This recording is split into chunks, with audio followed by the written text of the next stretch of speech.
Maqaa Abbaa, kan Ilmaa, kan Hafuura Qulqulluu, Waaqa tokkoon. Ameen. Maatiiwwan Waaqayyoo, Waaqayyoon kan jaallattan, Waaqayyoo kan isin jaallatu, bakka jirtanitti nageenyi Waaqayyoo isiniif haa baay'atu. Akka ejjiyootti sa'a kana keessatti kan waliin barannu mata duree barnoota keenyaa kan ta'u yeroo keenya ammaa, waqtiin keenya ammaa namoonni hundumtuu caqasuudhaan ofii isaanii dogongoranii namoota dogongorsuudhaaf kan dubbatan irratti iccitiinsaa, hiiktisaa maal akka ta'e waliin baranna. Waaqayyo iccitii duukaa bu'ootaadhaaf kan ibse, raajotaatiin kan gargaare, anaaf isiniifis iccitii isaan ufaa ibsu. Akka eeyyama Waaqayyootti akka waliin ilaallu yeroo hundumaa miidiyaan keenya hundumuu kan odeessaa jiru, inni barates inni hin barannes caqasuudhaan mana amantaarraatii fagaatee uummata fageessuu warreen barbaadan amma koronaan darbutti, amma hukumni kun darbutti mana Waaqayyootti walitti hin qabaminaa, sagalee Waaqayyoo hin dhagahinaa, mana Waaqayyoo deemuun nu barbaachisu jechuudhaaf caqasa isaan caqasaniidhaaf walitti ilaallaa jechuudha. Inni kun isa duragaa hundi keenyi gahee keenya akka baanuudhaaf, obboloota keenyaaf, hiriyoota keenyaaf, maatii keenyaadhaaf sheerii gochuudhaan walaa gargaarruu waliin haa geessisnu. Raajicha Isaayyaas boqonnaa 26 lakkoofsa 20 irratti yaa uummata koo koottu gara magna keettis gali, balbala kees cufadhu, haga dheekkamsi Waaqayyoo darbutti yeroo muraasaadhaaf baqadhu kan jedhu ta'aga. Caqasa kana akkuma waliin ilaalle hundumti keenyuu miidiyaa irratti ilaallu, Facebook irrattis karaa adda addaatiin caqasa kana caqasuudhaan namoonni mana amantaa deemuu hin barbaanne, namoonni akka hin deemneedhaafis jecha kana caqasuudhaan dubbachaa turaniiru, dubbachaas jiru. Garuu kan na ibu keessaatii eenyutu dubbate, maaltu dubbate, eenyuuf dubbatame, maaliif dubbatame, dheekkamsa akkamiitu irratti dhufee jedhee kan sakatta'e tokkollee hin jiru yaa saboota Waaqayyo. Garuu caqasa kana hundumtuu yeroo caqasan nan arga, nan dubbisas. Kun garuu dogongora cimaadha yaa saboota Waaqayyo. Mee yeroo kanan dubbadhu keessa kootti kan ofuuf kan yaadadhu tokkotu jira. Shakkitoonni soomuu yeroo dhiisaaf jibban, sooma hin barbaadu nyaachuun qaba jedhanii nyaachuu barbaadanii caqasa isaan caqasan tokko jira. Wangeela Maarqos boqonnaa 7 lakkoofsa 14 irratti jechi jedhamu tokko ture jira. Innis gara keessaatti kan seenu malee alaatii gara keessaatti kan seenu nama hin xureessu, keessaatii gara alaatti kan bahu malee jechuudhaan soomni hin barbaachisu, ani kan soomuun qabu keessa kootiin kan ba'uudha malee nyaatarraa miti jechuudhaan caqasu. Yaa saboota Waaqayyo, jecha tokko luqqisuudhaan jarreen kun ni caqasu malee sirriitti dubbasin hirseeti, utoo waa'ee macaafaa beekaniiru ta'eeti. Achuma irratti wangeeluma Maarqos boqonnaa 7 lakkoofsa 5tti qabne yeroo dubbisnu, tokkosii qabne yeroo dubbisnu waa'ee soomaa osoo hin taane kan inni dubbatu waa'ee harka dhiqatanii nyaachuuf, harka dhiqatanii nyaachuu dhiisuu dubbata. Yeroo achirratti dubbisnu maal jedha? Tsaafti Farisaawonni akkasumas barreessitoonnii fi tsaaftoonni gara gooftaa keenya Yesuus Kiristoositti dhufanii akkas jedhanii jedha. Yaa gooftaa, duukaa bu'oonni kee kan isaaniif harka osoo hin dhiqatin nyaataniidhaafi maaliidhaafidha jedhanii gaafatani. Gooftaan keenya Yesuus Kiristoosis warreen kanaadhaaf yeroo deebisu gara alaatii gara keessaatti kan seenu nama hin xureessu keessaatti gara alaatti kan bahu malee jechuudhaan dubbate jechuudha. Kanaadhaaf iyyuu asirratti caqasni kun caqasame waa'ee harka dhiqatanii nyaachuuf osoo dhiqatiin nyaachuu dhiisu nyaachuudha kan odeessu. Shakkitoonni garuu caqasa kana osoo hin beekin soomaa fedha kan dubbatame jechuudhaan dubbatu jechuudha. Waa'ee shakkitootaa barsiisaan jira miti amma. Mana amantaa keessa taa'anii amantaatiin mindaa osoo nyaatanii amantaatiin itti hojjetaa osoo jiranii ofii isaanii amantaa abanii warreen amantaa qabaniitiin kan dogongorsaa jiran baay'eedha waan na ta'eedhaafidha. Caqasa kana inni beekus inni barates inni hin barannes beekaanis wallaalaanis caqasaa jira. Maaliif mana amantaa hin deemtu? Mana amantaa deemuu qabna jennuunis foosteroo goonu. Caqasa kanan dubbisnee mana amantaa cufamu amma eekamsisaa darbutti mana kee cufadhu taa'u jedha macaafni maaliidhaaf manaatii baana jechuudhaan dubbatu. Yaa saboota Waaqayyo mana keenya cufachuun dheekkamsa Waaqayyo hin deebisaay? Akkas jechuun ikkoo karaa gara biraati eekamsi Waaqayyo mana keessa galuu hin danda'u. Nuti abboommii keenyaatiin ogummaa keenyaatiin Waaqayyo irraati deebi'uu dandeenya. Waaqayyo nu fayyisuu danda'a. Kanaadhaaf iyyuu jechuu keenyadha jechuudhaan. Sirrii miti garuu. Eekamsa Waaqayyo balleessuu deebisuu kan danda'u nu mataa keenyadha yoo Waaqayyotti siqne. Mana keenya cufachuutiin osoo hin taane gara Waaqayyotti dhiyaachuuttiinidha Waaqayyo faana jiraachuu kan dandeenye jechuudha. Akkas jedha. Raajii Yu'eel boqonnaa 2 lakkoofsa 12 irratti Waaqayyo ammas akkas jedha. Laphee kee guutuu soomaan boo'ichaan gaddaanis gara kootti deebi'aa. Uffata laphee keessan malee uffata keessan hin tarsaasinaa. Gooftaan keessan uumaan keessan gooftaan keenya uumaan keenya gooftaan keessan uumaan keessan garaa laafessa arjaa akkasumas immoo abbaa dhiifamaati. Dheekkamsi isaa kan fagaate jaalalli isaa kan baay'ate arjummaan isaa kan baay'ate hammeenyaadhaafis kan tsatsate yookaan immoo kan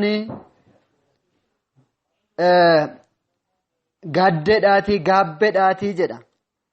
Kanaadhaafis gara Waaqa keessanitti deebi'aa. Innis isin fayyisaatii jedha raajii Yu'eel irratti. Eekamsa isaarraatii kan fayyuu dandeenyu.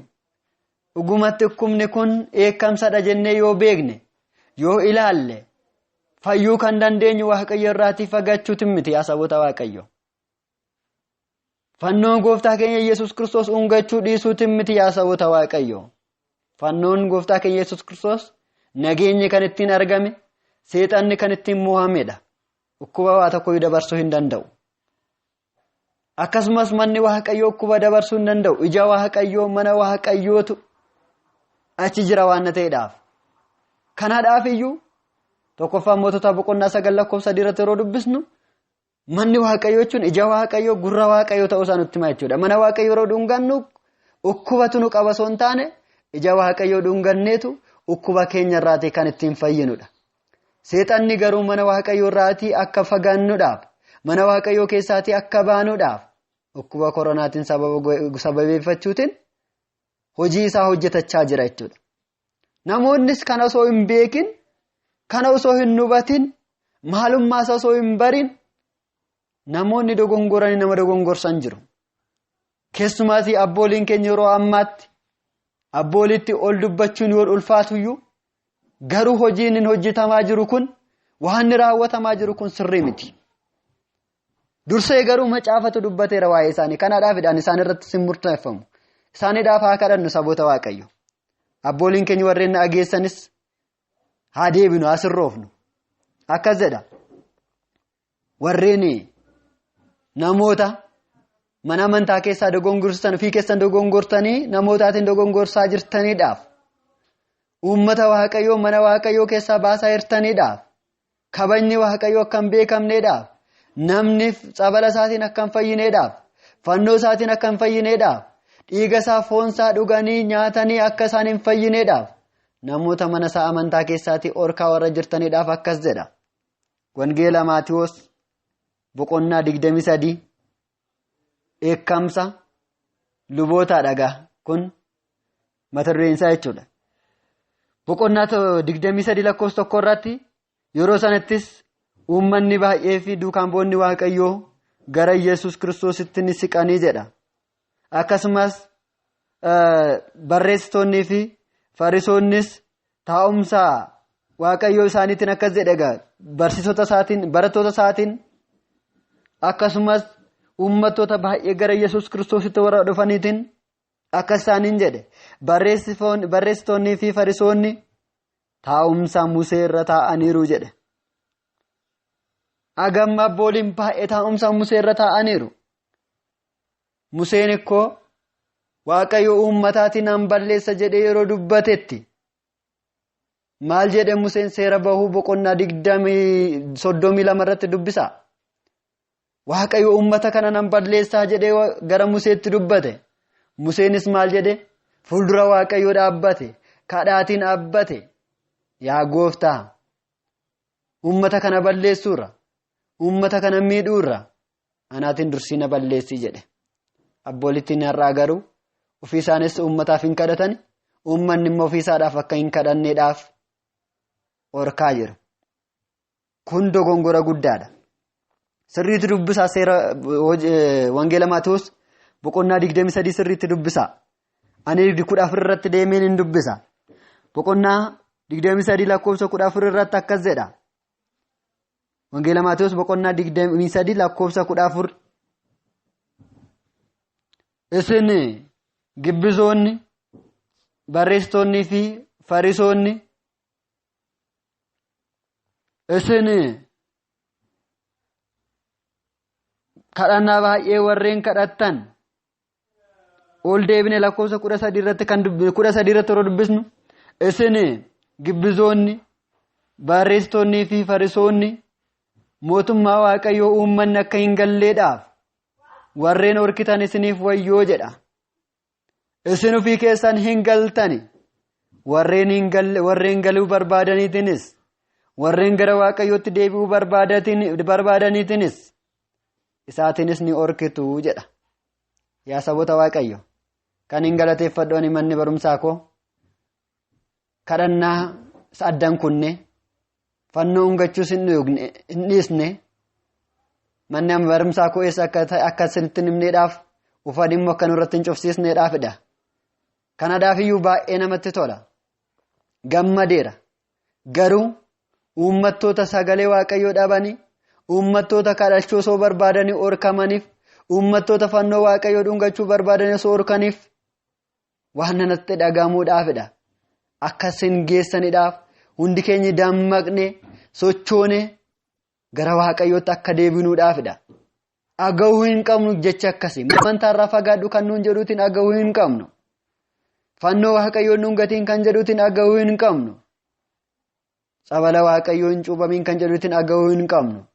Mana Waaqayyootti dhiyaattee fooniif dhiiga gooftaa fudhachuun hin ta'uu dhukkuba dabarsa kan jedhuutiin agahuu hin dandeenyu. Amantaan keenya kana barsiistee hin dandeessu. Amantaaf saayinsiin gonka walitti dhufuu hin danda'u yaa saboota Waaqayyoo. Of eeggannoon gaariidha.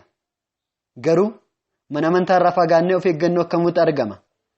Fannoo gooftaa Waaqayyoo irraatti fagaannee of eeggannoo akkamitti argama? Nageenya akkamitti argama yaa saboota Waaqayyoo? Kanaadhaaf dammaquutu nu barbaachisa. Isin jedhe isaan kanaatiin warreen orkaniitiin immoo ofii keessaniin galtanii jedhe. Dhugumatti yeroo ammaatti mana amantaa keessatti paappaasii tokko arguu hin dandeenyu. Hundumtuu mana isaa cufatee taa'ee jira. Luboota gurguddaa dhaga'uu hin dandeenyu. Ofii isaa mana isaa cufatee dhokatee taa'aa jira. Waan ofii isaanii dhokatanii taa'aniidhaaf unuutiinis immoo nu orkaa jiru yaa saboota Waaqayyo. Kanaadhaafis jarreen kanaatti dhaga'uu hin barbaachisu jechuudha. Kanaadhaafis amma gara mata duree keenyaatti haa deebinuuti.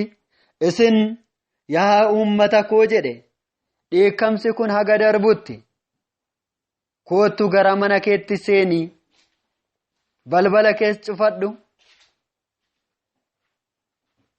Haga dheekkamsi kun darbuttis yeroo xiqqoodhaaf baqadhu jedhe.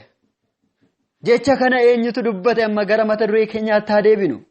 Jecha kana kan dubbate raajota gurguddoo keessaatii tokko kan ta'e raajaa Isaayiyaasedha. Kaniif inni dubbates mootii gaarii jedhamee kan beekamu umuriin isaarree duuti isaa gaheetu nu duuta yeroo jedhamutti gara Waaqayyootti boo'uudhaan waggaa 15 umurii isaarratti kan dabalate Hisqiyaasiif kan dubbatamedha. Amma icciitiin isaa yeroo ammaa koronaadhaaf akka dubbatamaa jiru mana Waaqayyoo keessatti baqadhaa mana keessanitti galaasa jedhamuudhaaf kan dubbatame osoo hin taane maaliidhaaf kana dubbate yeroo jedhamu Isaayyaas bara mootii Hisqiyaasidha kan inni addunyaa kanarra ture. Hisqiyaas nama Waaqayyooti. Loltuu xiqqoo malee hin qabu. Waaqayyo faana kan jiraatudha. Garraamummaadhaan kan deddeebi'u ture. Garuu Hisqiyaas irratti mootii Faarsi Baabiloon kan ta'e karaa gara biraatiin mootiin Asoor isarratti ka'e maqaan isaa Sanaakireem jedhama. Isa balleessuudhaaf isa mi'uudhaaf raajii Isaayyaas boqonnaa 36 dubbisaa. Isarratti ka'ee jedha isa balleessuudhaaf. Hisqiyaas Waaqayyootiin qabatee jira. Loltuu muraasa malee hin qabu. Inni kun garuu Hisqiyaasiitiin balleessuudhaaf ka'e. Dhugumatti Hisqiyaas Sanaakireem kan inni itti bulu waaqa tolfamaa waaqeffata ture. Hisqiyaas irratti baay'ee gumgume. Namticha kana ajjeeseen isa saameen dhufuun qaba. Waaqti biyya isaa inni jiru kun waaqa tolfamaa akkamidha qabanni kan irratti aboo argatu jedheetu loltoota baay'ee walitti qabe. Kan sin dhibu loltoota inni walitti qabateetu loluudhaaf gara Hisqiyaasitti dhufe 185 ture jedha. 185 qabatee loluudhaaf gara Hisqiyaasitti dhufe. Yeroo kanatti egaa Isaayyaas yaa mootii gaarii yaa nama gaarii Sanaakireemitiin nan lola jettee gara Sanaakireemitti hin deemin. Inni loltuu baay'ee qaba waan ta'eedhaaf loltuudhaan moo'uu hin dandeessuuti. Gara maalummaa keetti deebi'i. Waaqayyo akka si gargaaruudhaaf Waaqayyo Daawit irra bulee dhagaa tokkootiin isa of tuulaa sanaatiin akkuma ajjeese sana Gooliyaadiitiin akkuma ajjeese sana siitiin isa akkaatiin moo'uudhaaf Waaqayyo akka si gargaaruudhaaf gara Waaqayyo keetti deebi'i. Sanaakireemitiin lola hin jedhiin jechuudhaaf deebi'i gara mana keetti jedhe. Akka irraa koronaa sodaadhuuti mana keetti galii jechuudhaaf hin dubbatamne saboota Waaqayyo. Eekamsi kabiraayyuu hin jiru. Eekamsa miti amma.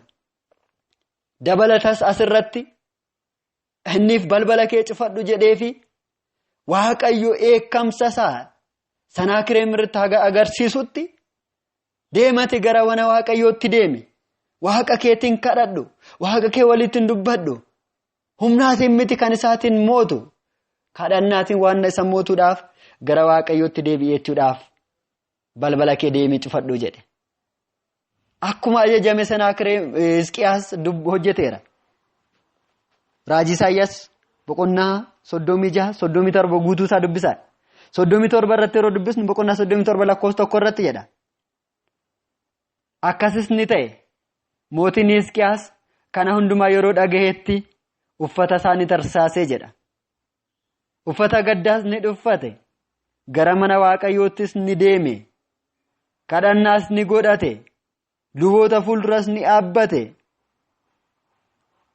Waaqayyo kadhannaa isaa gara Waaqayyootti gaafate lola hin deemne humna isaatiin hin deemne akkuma ajajame. Waaqayyoos kadhannaa isaa dhaga'e.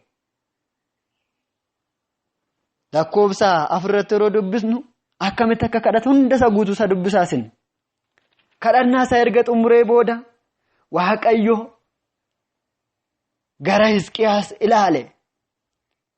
Hisqiyaas irratti uummattoota isa balleessuudhaaf ka'an kana, loltoota isa balleessuudhaaf ka'an kana, loltoota Asoor irraatti dhufan isa balleessuudhaaf 185tiin ergamaa isaa ergeetu, ergamaa qulqulluun Mikaa'el jedhayu andimtaa isaa irratti yeroo hiika isaa irratti yeroo ilaallu jechuudha.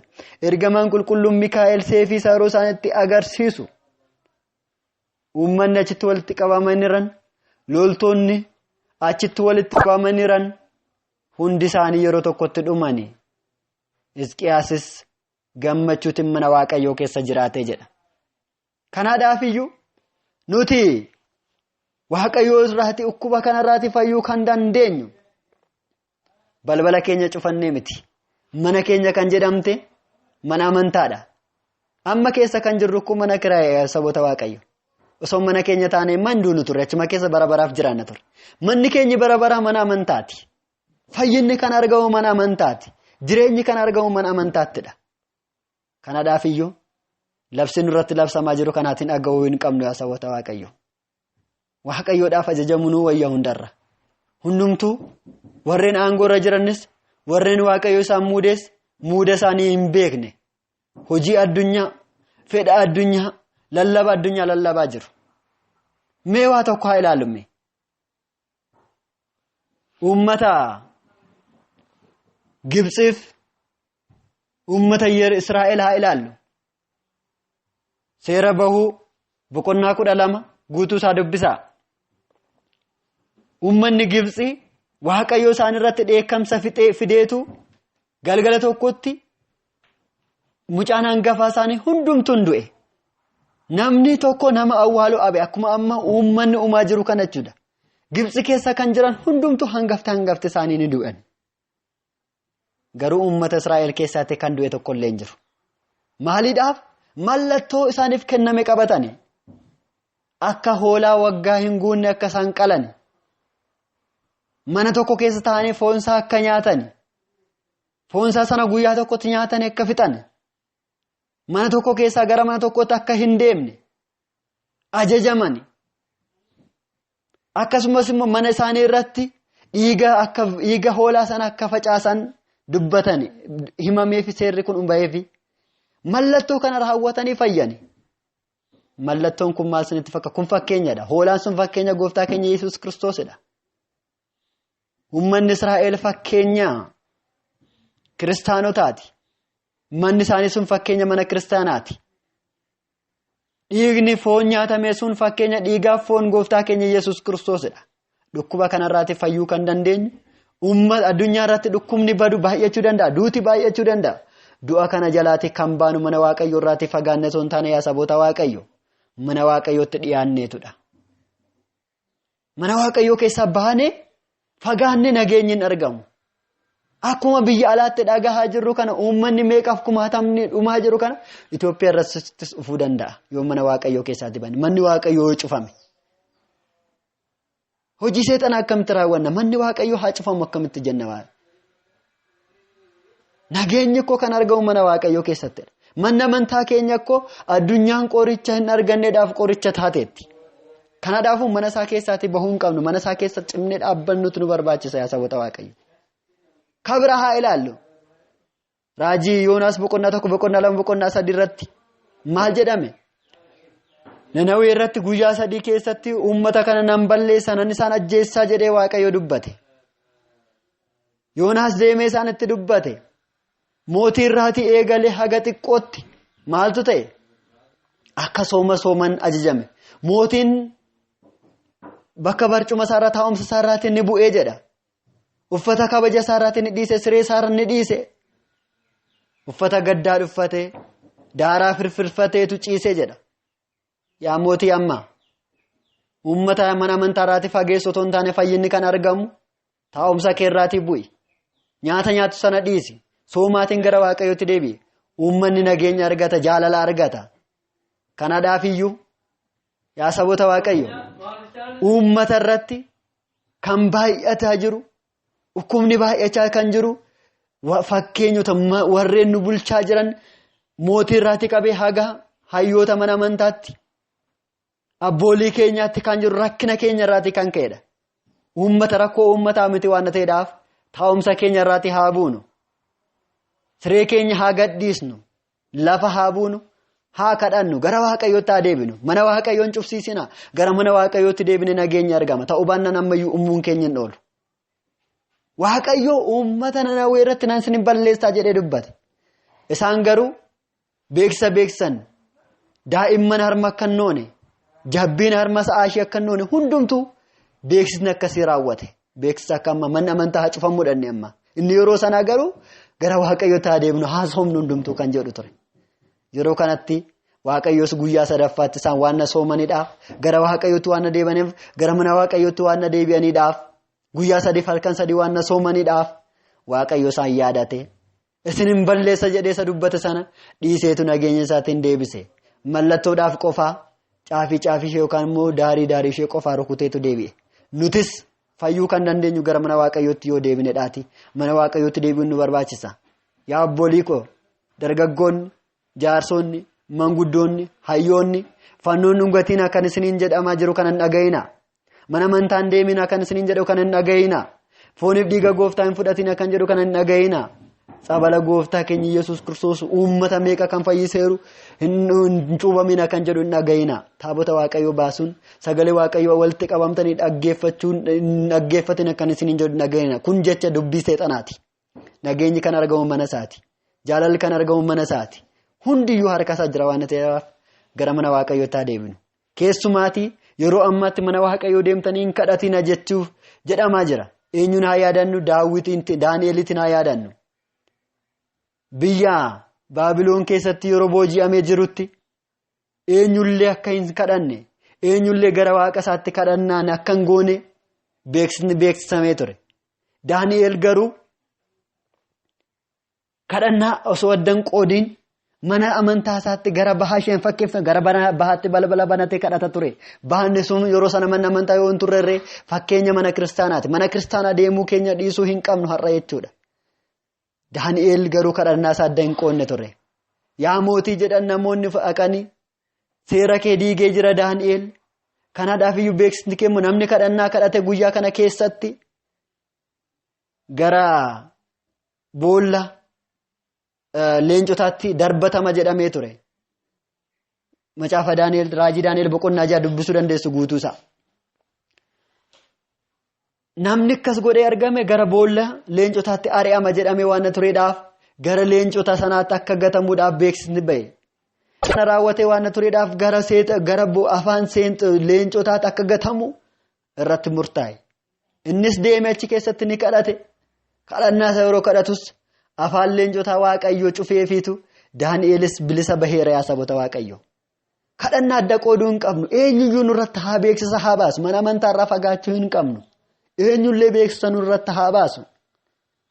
Kanaadhaaf iyyuu barri keenya ammaa maalummaan keenya kan ittiin beekamudha waan ta'eedhaaf namoonni baay'ee beeksisa nurratti baasu, abbooliin beeksisa nurratti baasu, mootummaan beeksisa nurratti baasu, beeksisa seexanaa, beeksisa Waaqayyoo hin taane. Kanaadhaaf iyyuu dhaga'uu dhiisne Waaqayyootti hin dhageenye. Mana Waaqayyoo deemi gara mana keetti galiitii kadhannaa mana kee cufadhu kan jedhame mana kee kan jedhame mana amantaati gara mana amantaatti deebine.